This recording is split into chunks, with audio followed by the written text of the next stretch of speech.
Diabetes या मधुमेह, जब भी हम ये शब्द सुनते हैं तो दिमाग में क्या आता है? इंसुलिन, ब्लड शुगर, मीठे पर कंट्रोल, है ना? लेकिन सोचिए, क्या हो अगर इसका इलाज सिर्फ एक नंबर को कंट्रोल करने से कहीं ज्यादा हो? अगर इसका राज हमारे शरीर के पूरे सिस्टम को, उसके पूरे संतुलन को ठीक करने में छिपा हो? आज हम इसी पर बात करेंगे। हम डायबिटीज को एक बिल्कुल अलग नजरिए से देखेंगे, भारत की हजारों साल पुरानी उपचार प्रणाली आयुर्वेद के नजरिए से। 36 करोड़ 60 लाख, जरा इस आंकड़े के बारे में सोचिए। ये कोई छोटा मोटा नंबर नहीं है। ये एक अंदाजा है कि साल 2030 तक दुनिया में इतने लोग डायबिटीज के साथ जी रहे होंगे। ये एक ग्लोबल हेल्थ प्रॉब्लम बन चुकी है और ये हमें मजबूर कर रही है कि हम अपने जाने पहचाने तरीकों से आगे बढ़कर कुछ और भी देखें। देखिए, आज की जो मॉडर्न मेडिकल साइंस है वो डायबिटीज को मेनली एक इंसुलिन प्रॉब्लम की तरह देखती है। सीधा सा हिसाब है, या तो शरीर इंसुलिन बना ही नहीं पा रहा, जिसे हम टाइप 1 कहते हैं, या फिर शरीर इंसुलिन बना तो रहा है पर उसका ठीक से इस्तेमाल नहीं कर पा रहा, जिसे टाइप 2 कहते हैं। और इसीलिए सारा फोकस ब्लड शुगर को मैनेज करने पर होता है, और ये बिल्कुल सही और जरूरी भी है। तो चलिए अब एक काम करते हैं, हम टाइम में थोड़ा पीछे चलते हैं, बहुत पीछे। उस दौर में जब कोई मॉडर्न लैब नहीं थे, कोई ब्लड टेस्ट नहीं थे, तब भारत की प्राचीन ज्ञान प्रणाली आयुर्वेद इस बीमारी को कैसे समझती थी, वो इसे किस नजर से देखती थी। अब यहां पर ना हमें दो बिल्कुल अलग फिलॉसफी नजर आती है। मॉडर्न मेडिसिन का फोकस एकदम लेजर शार्प है, ब्लड ग्लूकोज और इंसुलिन। दूसरी तरफ है आयुर्वेद, जिसका फोकस बहुत बड़ा है। वो कहता है ब्लड शुगर तो बस एक लक्षण है, असली प्रॉब्लम तो शरीर के संतुलन में है, उसके दोष में है। मतलब शरीर की जो बेसिक एनर्जीज हैं वो बिगड़ गई हैं। तो देखिए, मंजिल दोनों की एक ही है, अच्छी सेहत, लेकिन रास्ते वो बिल्कुल अलग हैं।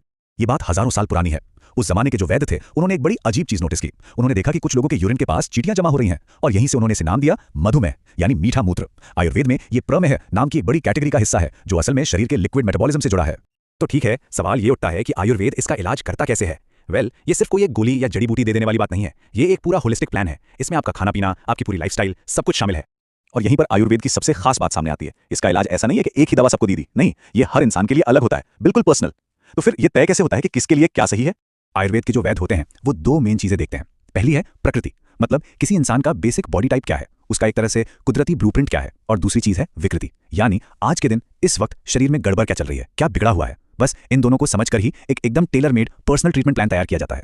आयुर्वेद के हिसाब से डायबिटीज का कनेक्शन कफ दोष के बिगड़ने से है। कफ मतलब शरीर में भारीपन और स्थिरता वाली एनर्जी। तो जब ये बढ़ जाती है तो शरीर सुस्त हो जाता है। इसलिए इलाज का सीधा सा मकसद है इस भारीपन को कम करना।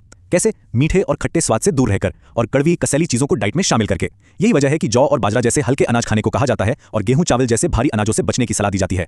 डाइट तो हो गई, लेकिन आयुर्वेद की असली ताकत है उसकी जड़ी बूटियों में। जैसे कि एक हर्ब है जिम्नीमा सिल्वेस्टर, इसे मधुनाशिनी भी कहते हैं। नाम ही सुनिए, शुगर को खत्म करने वाली। कमाल है ना? और तो और हमारे किचन में ही रखी मेथी और करेला जैसी रोज की चीजें भी ब्लड शुगर कंट्रोल करने में जबरदस्त काम करती हैं। पर बात सिर्फ खाने और जड़ी बूटियों पर खत्म नहीं होती। आयुर्वेद इससे भी आगे जाता है। वो शरीर की अंदर से सफाई यानी डिटॉक्स और योग के जरिए मन और शरीर को जोड़ने पर भी उतना ही जोर देता है। और ये मत सोचिए कि ये सब बस पुरानी किताबों की बातें हैं। नहीं, आज भारत में बाकायदा आयुष मंत्रालय जैसी सरकारी संस्थाएं इन तरीकों को मानती हैं और डायबिटीज को मैनेज करने के लिए ऑफिशियल गाइडलाइंस भी जारी करती हैं। जब हम योग की बात करते हैं तो इसका मतलब सिर्फ शरीर को तोड़ना मरोड़ना नहीं है। ये एक पावरफुल कॉम्बिनेशन है आसन यानी पॉस्चर्स, प्राणायाम यानी सांस की एक्सरसाइज और ध्यान। ये ना सिर्फ स्ट्रेस कम करता है, जो डायबिटीज का एक बहुत बड़ा कारण है, बल्कि ये हमारे अंदर के ऑर्गन्स को भी एक्टिवेट करता है, जिससे इंसुलिन बेहतर तरीके से काम कर पाता है।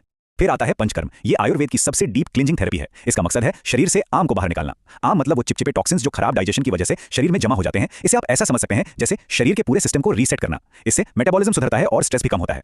ठीक है, ये सारी थ्योरी और प्रोसेस तो अपनी जगह है, लेकिन असली सवाल तो ये है कि क्या ये सब सच में काम करता है? तो चलिए अब एक असली कहानी देखते हैं और साथ में कुछ साइंटिफिक रिसर्च पर भी नजर डालते हैं।